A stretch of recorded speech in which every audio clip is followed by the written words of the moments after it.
Disconnected.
Today we're, first of all, happy Easter, Christ is risen.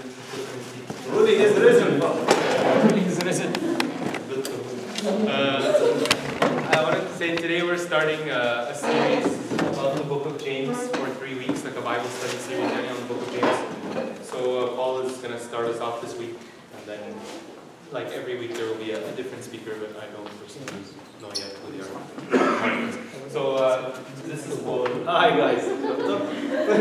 This is St. James. Apparently, I think so. So Google images said it was St. James, so that's what it should be. Okay, name of the Father, and Son, and Holy Spirit, one God, amen.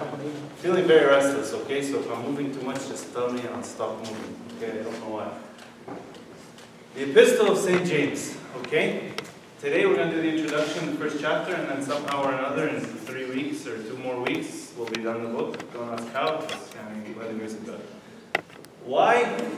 Because it's always good, it's a very easy book for us to study together. It's not very long. It's like the perfect series book, okay? So I guess the makers of the series wanted to do some sort of Bible study, and that would be the purpose. It's a perfect book for it. St. James is very deep to my heart for a very simple reason. It is the easiest book and the book that I most loved, okay, when I knew nothing about the Bible because of how easy and simple it was. And that's kind of the point of the Epistle of St. James. Actually, one of the things, and we'll go through it, that they say is for someone who's a new believer, or someone who's new to reading the Bible, a lot of times we tell them, okay, read a gospel, okay? We don't tell them, like, here's the book of Isaiah, have fun, okay, go kill yourself. No, we tell them, here is a gospel, okay? And we give them the Epistle of St. James, because the Epistle of St. James, he's very simple, he's an elder man, kida. A lot of this is based on Abuna Dawood Lami, but what he says, okay, is he's like one of those shuyukh, like an elder monk, kida, who, when you sit with him, he's not complicated, he's not talking about faith and dogma and doctrine. He's sitting and he's just telling you, like, do this and you'll be saved, do this and everything will be better. This is how you fix it. Yeah, kida, cute old man, kida. And that's what he was. When he wrote this, he was the eldest, of the apostles, or one of the oldest ones. Okay, so before we go into the actual epistle, when was this written? Between 55 to 60, because in the year 62 AD, I think, that's when he was martyred. He was martyred by being stoned. They threw him off a cliff and then they stoned him. And apparently the tradition says that he was an old man who was actually very respected by the Jews, and he was a man who was like, gave himself very much to worshipping of God. Apparently, according to tradition, whenever you saw St. James, he would be worshipping before God, and that's the pose that he died in when he was stoned, okay? That he was in worship, and that's how he died. That's apparently the tradition. Whether it's 100% historically accurate or not, I don't know, but it's cute. Anyway, so here we go. So which James, okay? So you guys know there's several Jameses, okay? But this is not James. You know how there's this James and John, who are brothers, okay? This is not that James. Because that James is the first one to be martyred, okay? As we see in Acts chapter 12, that James, that is the brother of St. John, he's the one who's martyred, and he's martyred fairly quickly, okay? So he doesn't have time to write this. He was martyred within about 10 years of the actual mission, and it says in Acts that Herod killed him, and when Herod wanted to kill St. Peter, a miracle happened, and the gates of the prison were open, and St. Peter escaped, okay? So that's a different James. It's not the James who wrote it. The James who wrote this, okay, is the James, the brother of the Lord, the cousin, okay? Cousin through the other Mary, okay? So the same Mary had a sister who was also Mary, and he was one of the sons of Mary. So there are other ones, Josie and what are the other? Yeah, they're like 4 brothers or something like that. Yeah, they're written down. But he was the eldest of them all. So he was very reputable. He was in the Jewish community, even before like Christianity. In the Jewish community, he was regarded as an elder, very respected. That's why when they came back to establish the church, they looked at him to be the elder. And if you are questioning, okay, or the question ever comes up, why do we call him James the Less, even though he's the elder, is because they gave the name James the Great, or whatever, the Great, or the Less, they gave the Great to the one who was martyred, because he was one of the first martyrs, okay? So he would also be known as James the Less. He would be known as James the brother of the Lord. So like we said, not the son of Zebedee. What else did I want to tell you before we go? Yes, the Bishop of Jerusalem. So in Acts, when there's the Council of Jerusalem, and they go, the elder presiding over the council, okay, the first church, you can kind of look at him as the first pope of a universal church, was St. James, okay? The elder amongst them that they would look up. Okay, so like I was telling you, the epistle itself is very simple. Unlike St. Paul, who was a philosopher, very educated in Greek and Greek philosophy, he was simple. St. James wasn't like that. Simple language even. So you don't need like tafsir. You don't need anyone to sit and tell you like, what does this mean? Okay, even today, I'm not going to go verse by verse because I'm not going to sleep here, but at the same time, it's not needed because you can just read it and it's simple, okay? When he tells you like, to beware of the tongue, okay? It's not hard. He tells you why. He tells you unruly evil. He tells you no man can tame the tongue. We can tame every beast known to mankind, but the tongue no one can tame. It's very simple. Okay, no one needs to explain it. So that's the beauty of the Epistle of St. James. You can give it to anyone who's never even heard of anything, and they'll sit and read it. It'll be beautiful. The other beautiful thing about the Epistle of St. James is it goes beautifully in parallel with Matthew 5, 6, and 7. What are Matthew 5, 6, and 7? That's right.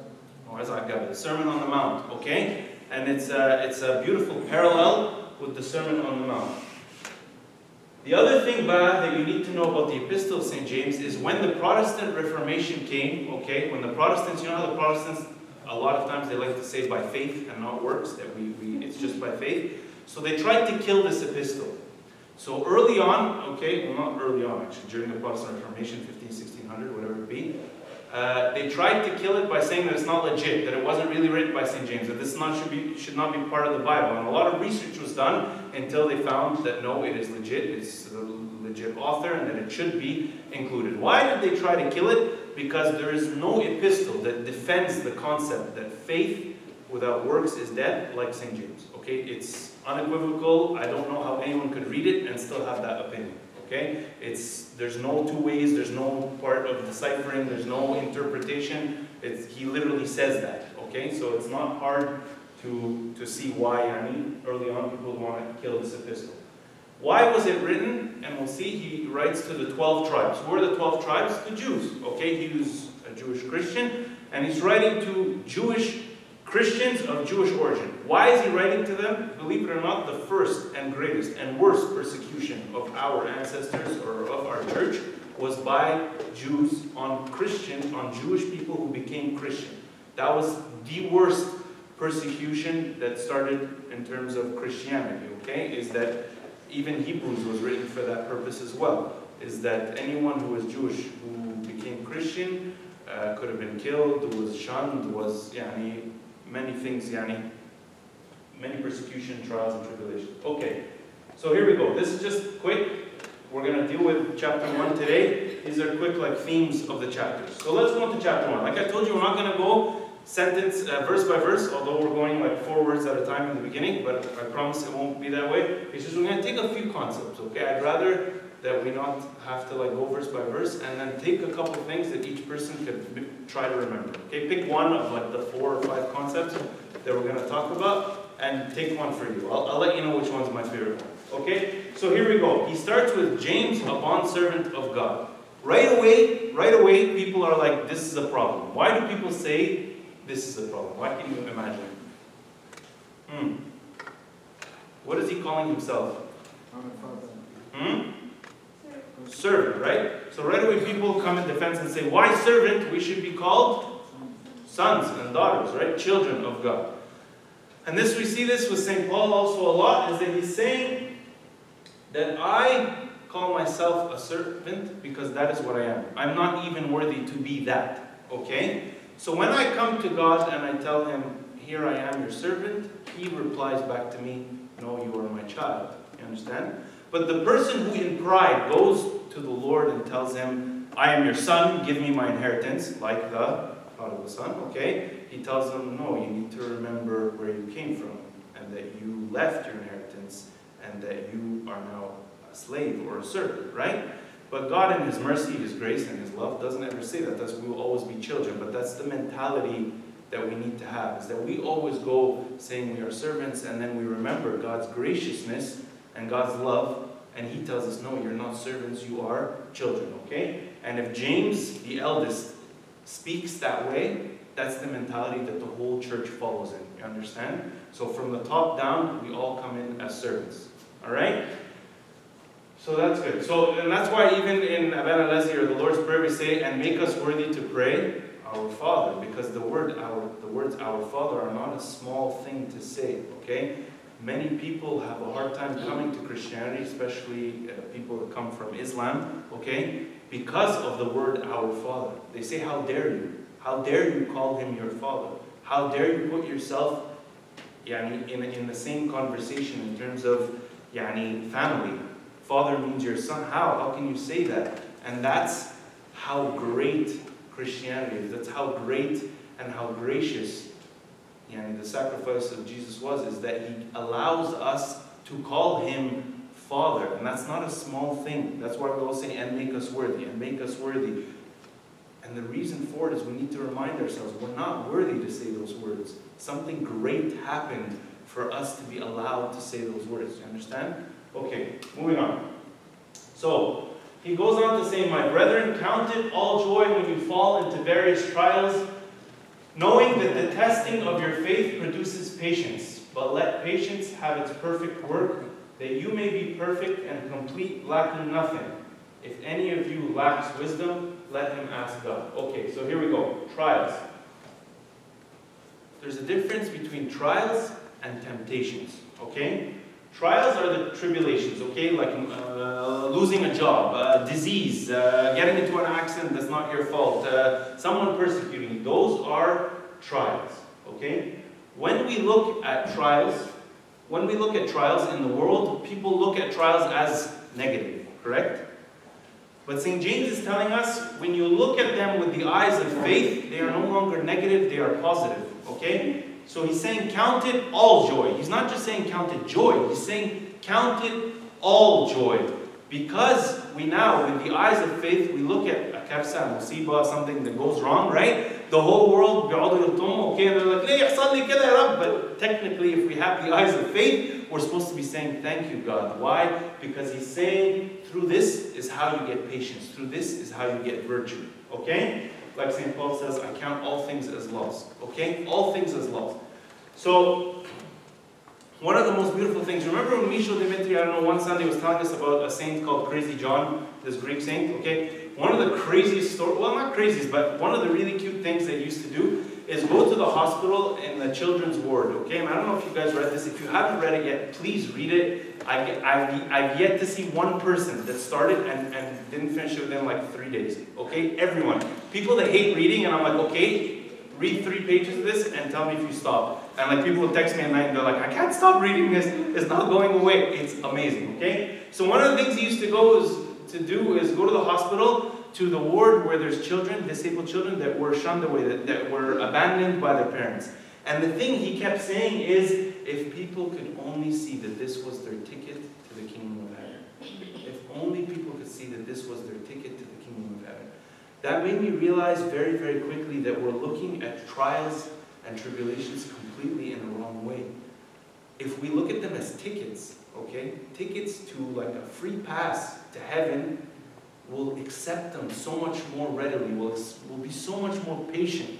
And that's what St. James is saying. If you look at it with the eyes of faith, patience will just come because of your faith. It'll produce patience. A lot of people say, I wish I was a patient person, but if you look at it with the eyes of faith, something like that, you realize that you're just becoming patient because of how joyful you're becoming, because it's bringing you one step to the kingdom of heaven.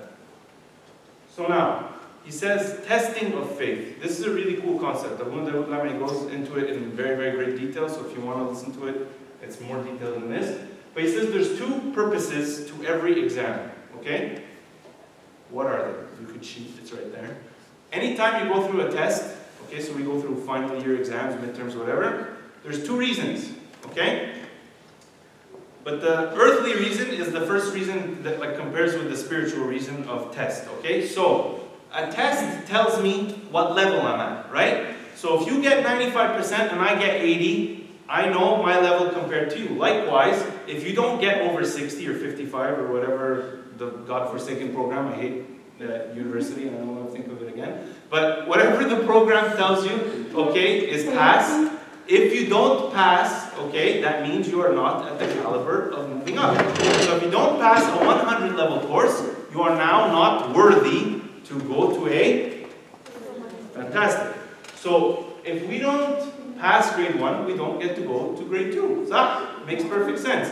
Same thing in spirituality, okay? Someone thinks they're very patient. Someone thinks that they are God's gift to the earth, okay? Kiss the sand that comes from behind my feet because I'm bold, okay? Okay? There's some days where I'm walking out of bed and I'm like, today's a good day. Today is a Paul is holy day, okay? Come back and I feel like you should drink from my wisdom, okay? فأي حد يكون بيعمل أي حاجة كده أقول له حبيبي اتعلم مني because I am يعني spiritual, okay? So what happens that day is God sends lightning from heaven and it shocks me, okay? And it makes me realize that what? It's a tribulation, it's a trial, and this trial makes me realize that I am very, very, very, very, very, very زبالة. Okay? So يعني خلينا كلنا إنجليزي. Okay? So what happens is God will send a test or a trial, okay? And this trial reveals to me my level. So the first reason is to know our level in front of ourselves. So the first reason is to know our level in front of ourselves, because sometimes we think, oh, I'm very patient, I'm very spiritual, I pray a lot, I fast a lot, يا سلام ده أنا يعني بصلي كنت لازم تشوفوا يوم Good Friday المطنيات كنت شغال مايكل جوردن المطنيات. Okay, Michael Jordan. I killed the مطنيات, okay? And then God sends me the little trial, okay, like a sore throat where it's like not even sore and like a little bit, and I'm like, لا النهارده ما فيش صلاة عشان أنا عيان عندي influenza. Okay? And then God teaches me that really I am the weakest human being on the face of the planet. I'm sitting in bed dying, okay, and really all I have is like one nostril is clogged, okay? The other one is perfectly functional. The second purpose, oh yeah, so sorry, I forgot to say. So when I was talking once with my father in confession, I was telling him, why is there no report card for spirituality? عايز أعرف بس أنا بعمل حاجة صح ولا غلط. That's all I want to know. And to my surprise, my father in confession was saying the same thing. He's like, it would be cool, but I never understood, like, I don't think there is a way to know. This is it, okay? Abu Dawud says, this is actually your report card. Why? I think I'm virtuous. I think I'm patient. Huh? No, the tribulations are your report card. Why? Because I tell myself, I will never judge someone. بصوا الراجل هناك ده how he's judging someone. This is so يعني ما ينفعش anyone judges anyone. And I walk out the door and then someone يعني nearly hits my car and I'm like المصريين دول مش بيعرفوا يسوقوا دول مجانين. And then I sit there and I'm like I understand this fact. I understand now. Or I tell people بص حبيبي خلوها امسحوها فيا يعني it's good it's good to be humbled يعني accept to be yelled at كده. Okay, this is my favorite one. So I tell people, guys, accept كده ان حد يشتمكم. It's يعني give them the other cheek كده. واقعد اعمل للناس كده. Give them the other cheek. Give them the other cheek. Learn from me. And then someone can possibly tell me like, I don't like the color of your shoes. And I'm like, ازاي تقول كده? Like it's not even a proper insult, okay? Or like a proper rebuke or something that's actually worth it, okay? And right away I'm defensive. I'm like, how dare you speak to me this way? Or someone tells me you didn't do something the right way. Or someone tells me, my fashtam had kids. And right away, I cannot handle it. My blood is boiling. I want to remove their head from their neck, from their body, because how dare they correct me, okay? And that's when God tells me, this is your report card. You thought you were patient. You thought you were able to handle and rebuke others. You thought you can have humility and all that stuff. You thought you didn't have pride. Guess what? Time to go back to the drawing board and realize how nothing you are, okay? So that's the first purpose. The second purpose is to increase our level in front of God. So what happens is sometimes people are actually very down, okay? Sometimes we're very down. Sometimes it's a tough situation, and God gives us grace. And in giving us grace, we go through something that we could have never imagined to go through. And then what happens? We realize that God is lifting us up, and that He is actually increasing our level. And He is showing you, look what you just came through with my help. And He actually lifts our spirits, okay? And this happens a lot. A day could be a good day where you're actually very patient with someone. And then you realize, wow, man, God's grace was really there. I'm usually never this patient. And then God lifts you up even because you felt so low. He uses it to increase your level and your level in His eyes. Okay? Let us continue. When do we have to finish? I don't know. The pizza comes. Okay,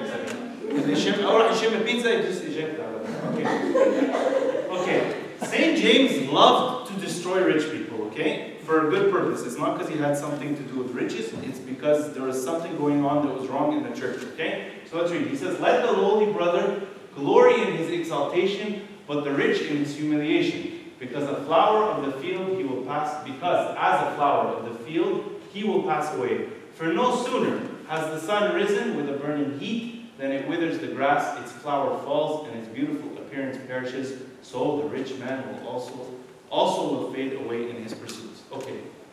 So he was brutal with the rich people. Why? At the time in the church, there was like this kind of hierarchy. But it wasn't a hierarchy of spirituality, it wasn't a hierarchy of like priests and deacons. It wasn't anything like that. It wasn't administrative, it was a hierarchy of rich and poor. So if you were the rich in the church, you got all the blessings. You got to be the most involved. You got to sit in the best places. The poor people, or the people that dressed poorly, they would be shunned away. They would be looked at in the middle of the church. So he would destroy them. And later on in other chapters, you will see he gets a lot more harsh, okay? Why? Because this was a big problem. And he wants to tell them a flower, okay? So this flower is supposed to be the person who's dressed nicely, the person who confides in his money, in his possessions, in his status, in his education, in his philosophy, in his language. My status can have a million things. You can feel like your status not just because of money, but the way you speak, but because of your intelligence, but because it doesn't matter, okay? So people would walk around based on education, based on money, based on status, based on who their dad was or mom was or whatever it be, and they would feel like they have a right to more with Christ, okay? So he would tell them, you are a flower, okay? It's external appearance. The sun is coming. What is the sun? It's a trial, it's a tribulation, it's God's end of time that will show you for what you are. And that sun will come, and just like a flower that you see, you guys ever see like a flower coming in the pavement and it's really hot, scorching sun? It just shrivels up. It shrivels up, and it's like insides start to come out, okay? And what happens is, you will see the truth behind the flower, okay? So he's saying tribulation will do this. And if tribulation in this world doesn't do it, the end of times will do it, where it will come and strip us all naked of the things that hide us, okay? The clothes that hide us, the possessions that hide us, the status that hides us, whatever it be that we hide behind, that will come and it will strip us bare. And if we're lucky, that will happen in this world. If we're lucky. Okay? Some people are not so lucky. Who's not so lucky? If you remember the parable of the rich man and Lazarus, he was not so lucky. Because he got to enjoy the rest of his life as a rich man. He never needed. He never was punished in this world. But he was stripped naked in the next world. Okay? So this is the type of tribulation he's talking about. We should accept the tribulations that come, that strip us bare, that strip us naked from the things that we hide behind. Because we all have something that we're hiding behind, okay? It doesn't have to be wealth. It doesn't have to be, it could be friends. It could be popularity. It could be social aptitude. It could be anything. Some people are just, more sociable than others. Some people are just easier to get along with others. There's some people that have certain virtues, whatever it be, okay? But there's certain gifts that God has given us, and sometimes we take them, and instead of realizing that they're from God, we hide behind them, and they're our security blanket. And one day God comes and takes it away from us. It could be our physical strength. It could be our beauty, right? Beauty is actually the most perfect one, because God takes it away from everyone as age goes, and it's almost like the eternal lesson that says, nothing you can do. Not the cream that costs $9,000 at Shoppers Drug Mart that's on sale today because it gives you collagen, even though you can't take collagen from your face. But this is a side point. I will talk to you about collagen later. Don't buy these creams, it's a lie. Anyway, not the Botox that makes you go paralyzed and you're stuck like this, nothing. It will come whether you like it or not. The only difference is you will look really old, but your face won't be able to move, or you'll look very old and your face will be able to function. It doesn't matter. No judgment to people who have Botox. That's not the point. The point is, age will come, and we will all become the flower who withers away, because God has created us that way in this world, so that in the next, we can actually be beautiful for eternity. Okay? Here we go. Next. This is my favorite one. Are we late? Okay. This is my favorite one, and you'll see why it's my favorite one. He says, let no one say when he is tempted, I am tempted by God. For God cannot be tempted by evil, nor does he himself tempt anyone. But each one is tempted when he is drawn away by his own desires. This is the magic formula, okay? A lot of times people say, واحد دخل قدامي وقطعني بالعربية, and this is why I'm angry. No, that's not what happened. What happened is anger was inside of you, and you took the opportunity to become angry. And this is what he's saying. God does not tempt us with sin. God tries us with trials and tribulations, but God never tempts us, and he himself is never tempted by sin. You understand? God will never use sin. So this saying that Egyptians especially say, that will never happen. God will never allow that to happen, because God does not tempt with sin. So where are we going with this? Desires. The problem here is desires. These desires are inside of us, and it's us who choose whether to control them or not to control them. And it is by these desires that we fall into temptation and into sin. What does that mean in English? Ingilizi, very nice. So let us read. Actually, I'm not going to read it because it takes too much time. There was this monk for 30 years. What did he say? For 30 years, he ate like once. Hold on a second. It's right here.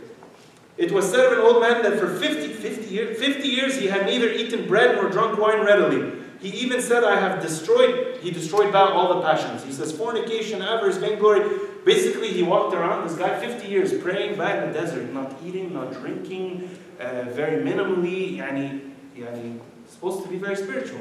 And he says, I have killed the passions. I have killed the passions. So this saint that this story is about, Saint Abraham in this case, called him, he's like, come to me here. So he told him, 50 زرع في سباق. انزل backward. Anyways, was 50 years. Masha, he's proud, he's killed all of them. So Saint Abraham calls him over and he tells him, come Habibi, I want to tell you something. He tells him what? He tells him, if a woman were to walk, these are people who haven't seen women in 50 years, okay? He tells him, if a woman walked into your cell right now, would you notice that she's a woman or that she's a man like all of us? And he said, obviously I would notice that she's a woman, but I would fight to control, not to touch her or to fall into sin with her. So very good.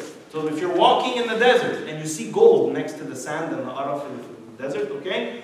Would you notice that it's gold or would you see it sand like everything else? He told him, no, obviously.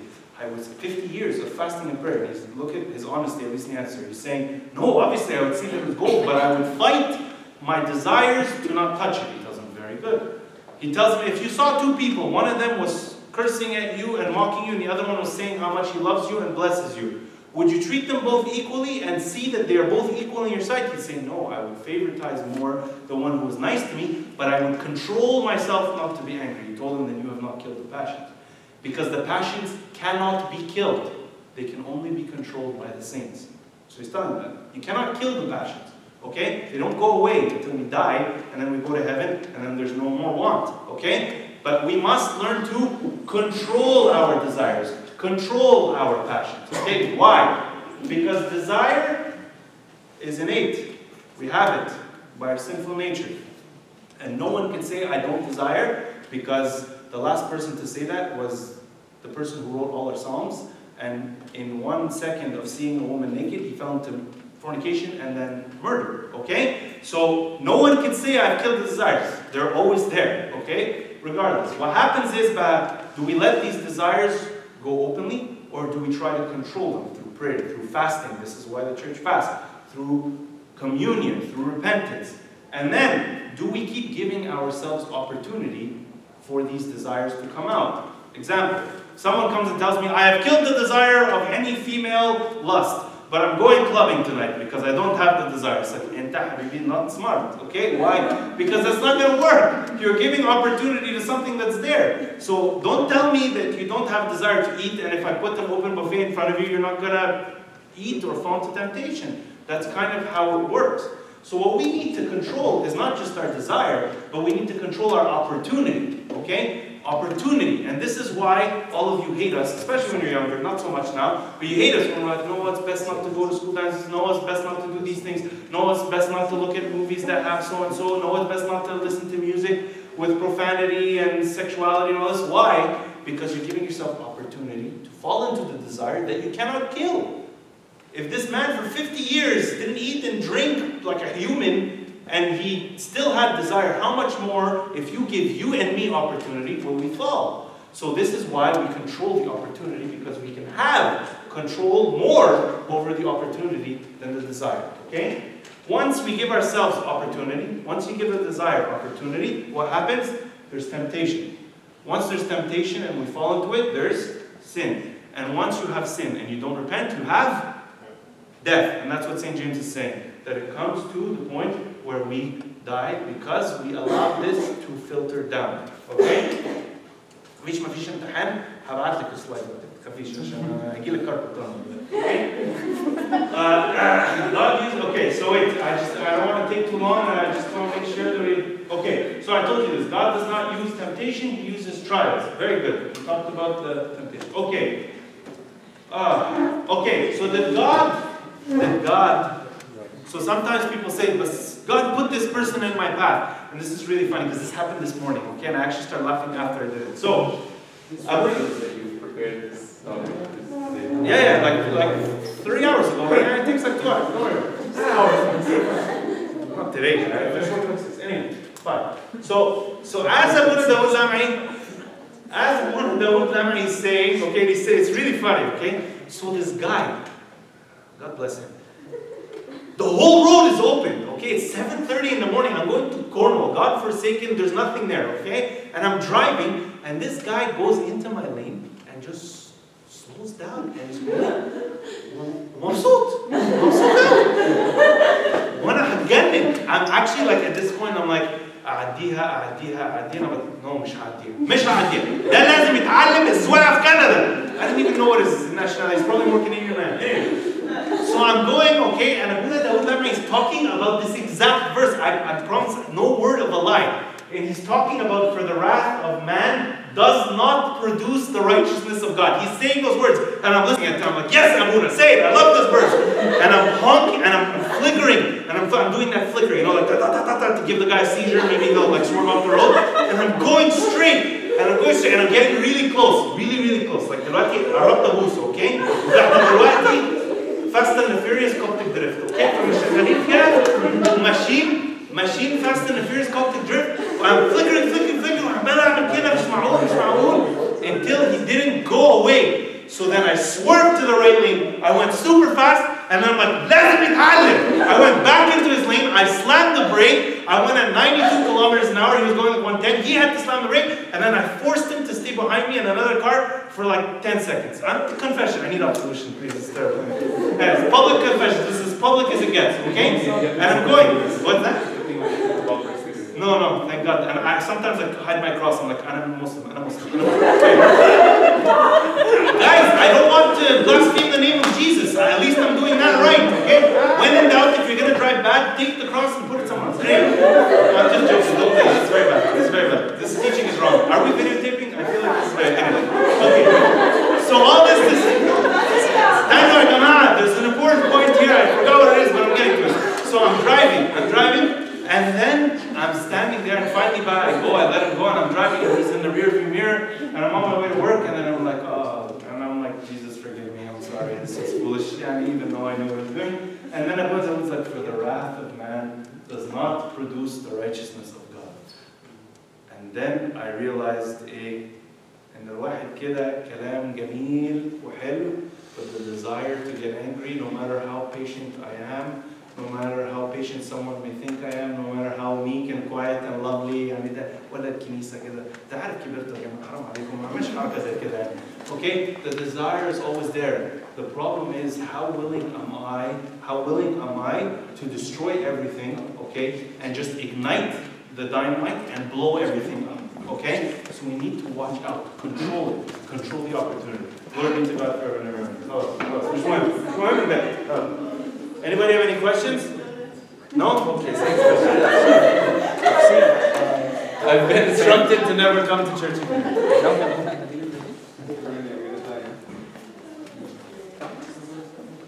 So we need a volunteer to edit the video.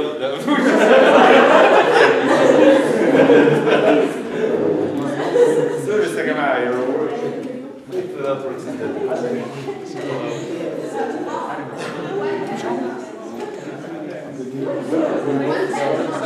What's that?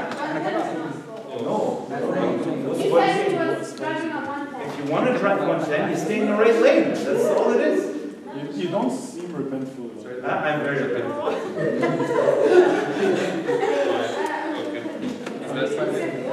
Very repentful. It doesn't seem that way, but I mean.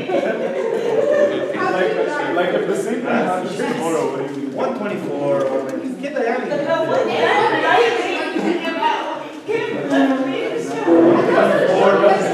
يا جماعة بسوق 200 كيلو في اليوم, احسبوهم على السنة. 110 from 120. Do you know how much I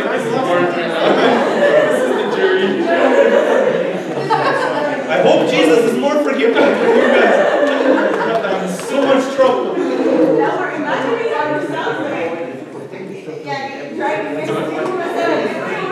Guys, if I ever insult you on the road, it's not that okay.